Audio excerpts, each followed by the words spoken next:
అసలు electric cars servicing ఏం చేస్తారు? మన కార్ 10,000 కిలోమీటర్స్ సెకండ్ సర్వీసింగ్ కి ఇవ్వడం అయింది లాస్ట్ మంత్ 28th కి. ఈ రోజు 18th, ఈ రోజు తెచ్చుకుంటున్నాను అనమాట వెహికల్. మొత్తం అన్ని ఇష్యూస్ సార్ట్ అవుట్ అయిన తర్వాత ఎందుకు అంత టైం పట్టింది? జనరల్ గా హాఫ్ డే కూడా పట్టని సర్వీస్ మనకి 3 weeks ఎందుకు పట్టింది అన్న దాని గురించి ఈ వీడియోలో క్లియర్ గా 1 by 1 ఎక్స్ప్లెయిన్ చేస్తాను. అసలు ఏం జరిగిందంటే, మనం 10,090 కిలోమీటర్స్ ఉండగా మనం సెకండ్ సర్వీస్ కి ఇవ్వడం కోసం మన మహీంద్రా సర్వీస్ సెంటర్ కి తీసుకెళ్లాం అనమాట. EV servicing should take more than 2 hours. అది కూడా అప్డేట్స్ ఏమన్నా ఉంటాయి కాబట్టి టైం పట్టాలన్నమాట. బట్ నేను ఆ రోజు మధ్యాహ్నం నుంచి బయలుదేరి ఎక్కడికో వెళ్దాం అన్న ప్లాన్ వేసుకుని మనం సర్వీస్ కి వెళ్ళాము. 2 గంటల్లో చేసేయండి, వాష్ చేసినా చేయకపోయినా పర్వాలేదు, నాకు కొద్దిగా అర్జెన్సీ ఉంది, సో వెళ్ళిపోతాను అని చెప్పేసి చెప్తే వాట్ దే సెడ్ షాక్ మీ. ఎందుకంటే వాళ్ళు ఒక 2 days కార్ ఇక్కడే ఉంచేసేస్తారా అని చెప్పేసి స్టార్ట్ చేశారు. ఎందుకు ఏంటి అని అడిగితే, మీ కార్ రీకాల్ ఉందండి. డిఫాల్ట్ గా మోస్ట్ ఆఫ్ ద వెహికల్స్ కి మనకి సన్ రూఫ్ లో బీడింగ్ ఏదైతే ఉంటుందో, ఎడ్జ్ బీడింగ్, అది ఇష్యూ ఉంది. సో అది మీ వెహికల్ లో కూడా ఇష్యూ ఉంది అన్నారు. నేను వాళ్ళు పైకి ఎక్కించి చూపించారు, ఇది ఇష్యూ అన్నమాట.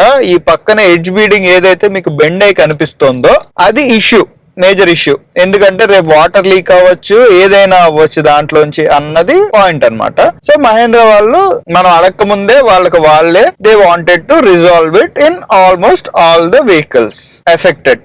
సో వాళ్ళు ఏం చేశారంటే, మీ వెహికల్ మీద ఎడ్జ్ బీడింగ్ ఇష్యూ ఉంది, లోపల కూడా మేము చెక్ చేస్తాము, ఇంకేమైనా ఇష్యూస్ ఉన్నా కూడా we will sort them out అని చెప్పేసి చెప్పారు. సో వెహికల్ ఈ రోజు రేపు ఉంచేస్తారా, మేము అవి కంప్లీట్ గా రిజాల్వ్ చేసి పంపిస్తాము అని చెప్పారు అనమాట.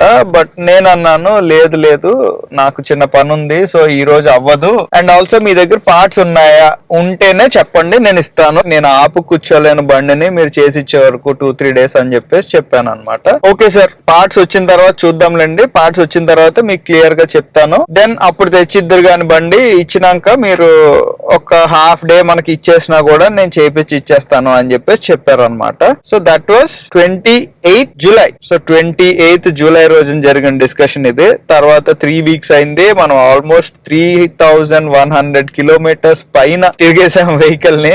అండ్ నిన్న మొన్న ఫోన్ చేసి, ఇలా వెహికల్ పార్ట్స్ వచ్చేసాయి సార్, మీరు ఇస్తారా ఒక రోజు అని చెప్పేసి చెప్పారు. ఈ రోజు వచ్చాను. వచ్చిన తర్వాత వాళ్ళు క్లియర్ గా ఎక్స్ప్లెయిన్ చేసింది ఏంటంటే, మీ ఎడ్జ్ బీడింగ్ ఒకటి చెక్ చేస్తాము, అండ్ ఎన్ఎఫ్సి సాఫ్ట్వేర్ ఒకటి అప్డేట్ చేయాల్సి ఉంటది, సబ్ ఊఫర్ కి సంబంధించిన సాఫ్ట్వేర్ ఒకటి అప్డేట్ చేయాల్సి ఉంటది. సో సాఫ్ట్వేర్ కే 2-3 hours టైం పడుతుంది అని చెప్పేసి చెప్పారు అనమాట. మనం పొద్దుట ఇచ్చేసి వెళ్ళాము. నాకు రేపు పొద్దుగల బండి కావాలి అని చెప్తే బాగానే చేసి ఇచ్చారు. సన్ రూఫ్ మొత్తం ఆ బీడింగ్ అంతా చేంజ్ చేయించారు. ఇంటీరియర్ రూఫ్ మీద పడిన మార్క్స్ అన్ని క్లీన్ చేశారు. మనకి వాష్ చేయించుకునే అంత టైం లేదు, సో వాష్ చేయించుకోలేదు ఇంటీరియర్స్ గానీ ఏమైనా గానీ. సో దాని గురించి మళ్ళీ ఎప్పుడైనా వెళ్లాల్సి ఉంటుంది అనమాట.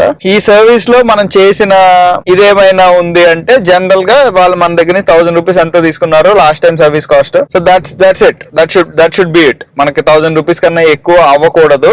అండ్ ఇదంతా ఫ్రీగానే చేసి ఇచ్చారు. ఈ రోజు మనం ఏదైతే చేయించామో అదంతా ఫ్రీగానే చేయించి ఇచ్చారు అనమాట. బట్ నేను వాళ్ళు స్నాక్ ట్రే అని మళ్ళీ గుర్తు చేశారు కదా అని చెప్పి, నేను స్నాక్ ట్రే ఏంటి అని అడిగితే వాళ్ళు సరే సార్ స్నాక్ ట్రే వేసి ఇచ్చేస్తాను అని అన్నారు. స్నాక్ ట్రే ఎక్స్ట్రా 8,000 rupees ఖర్చు అయింది అనమాట. So total service cost including snack tray is around 9,115 rupees అనమాట. సో ఈ వీడియో లాస్ట్ వరకు చూసారు కాబట్టి మీకు నేను ఇవ్వాలనుకునే 2 టిప్స్ ఏంటి అంటే, ఒకటి, వాళ్ళ దగ్గర పార్ట్స్ లేకుండా మిమ్మల్ని ఎప్పుడైనా కార్ ఉంచమంటే, మీకు కార్ ఆపుకోవడం కష్టం అయితే, డూ వన్ థింగ్, వాళ్ళు పార్ట్స్ వచ్చిన తర్వాత నేను వచ్చిస్తాను అప్పుడు చేయించండి అని చెప్పేసి వెళ్ళండి. దట్ వే మీకు సీరియస్ ఇష్యూ ఏమి కాకపోతే you can take your vehicle and travel with it. And once the parts are back, మీరు వచ్చి 1 రోజు 2 రోజులో ఉంటే సరిపోతుంది. లేకపోతే ఇదే ఇష్యూ నాకు 3 weeks పట్టుండేది కదా. 3 weeks నేను వెహికల్ ఆపుకునే అంత లిబర్టీ నాకు లేదు. సో ఎవరికి అది ఉండదు, ఎందుకంటే most of the people they will have this as a primary vehicle. కాబట్టి ఎప్పుడైనా సరే బంపర్ ఏమైనా ఏదైనా కూడా, నాది లాస్ట్ టైం బంపర్ కూడా నేను బండి తీసుకెళ్లిపోయి బంపర్ అనే పార్ట్స్ వచ్చిన తర్వాతనే మళ్ళీ చేపించుకున్నాను కదా. Unless the vehicle is not drivable, నా సజెషన్ ఏంటంటే బండి తీసుకెళ్లిపోయి సర్వీస్ సెంటర్ లో ఉంచడం కరెక్ట్ కాదు. బండి తీసుకెళ్లిపోయి పార్ట్స్ వచ్చిన తర్వాత మనం 1 రోజు 2 రోజులు ఉంచుకుంటే సరిపోయే రిపేర్లే ఉంటాయి most of the time. And the other thing is recall ఉంది కాబట్టి మీ 9S వెహికల్ ఎప్పుడైతే మీరు సర్వీస్ కి తీసుకెళ్తారో అప్పుడు మాత్రం మీరు వాళ్ళు చెప్పినా చెప్పకపోయినా జస్ట్ ఆస్క్ దెమ్ దట్ ఇలా రూఫ్ ఏదో ఇష్యూ ఉందంట కదా, ఒకసారి చెక్ చేస్తారా అని చెప్పి మీకు క్లియర్ గా అర్థమైపోతుంది. ఆ బీడింగ్ యాక్చువల్ గా బెండ్ అయి ఉంటది. మీరు ఒకసారి మీ వెహికల్ పైకి చూసుకున్నా కూడా ఆ బీడింగ్ మీకు క్లియర్ గా అర్థమైపోతుంది, ఏదో బెండ్ అయినట్టు అది నలిగినట్టు ఉందన్నమాట. సో మీకైనా తెలిసిపోతుంది. అది మీరే ఇచ్చినా సరే హాఫ్ డే వర్క్ అన్నమాట. బట్ పార్ట్స్ అవైలబిలిటీ అన్నది కొంచెం కష్టంగా ఉంది. సో మీ దగ్గర ఉంటే మాత్రం మీరు వాళ్ళకి ఇన్ఫార్మ్ చేస్తే వాళ్ళు ఒక 1 వీక్ లో మీకు పార్ట్స్ తెచ్చిస్తారు. తెచ్చిన తర్వాత మీరు బండి పెట్టుకుంటే సరిపోతుంది. Not a serious issue. But అదనమాట 2-3 సాఫ్ట్వేర్ అప్డేట్స్ చేశారు యాంప్లిఫైయర్ కి అండ్ NFC గురించి. అవి రెండాటి గురించి ఒకసారి నేను టైం దొరికినప్పుడు I just play around and అవి ఏమన్నా మేజర్ ఇన్ఫర్మేషన్ ఏమన్నా ఉంటే నేను క్లియర్ గా ఎక్స్ప్లెయిన్ చేస్తాను. So that's about my 10,000 kilometer / 13,000 kilometer service experience అన్నమాట. Thank you so much for watching. జై హింద్.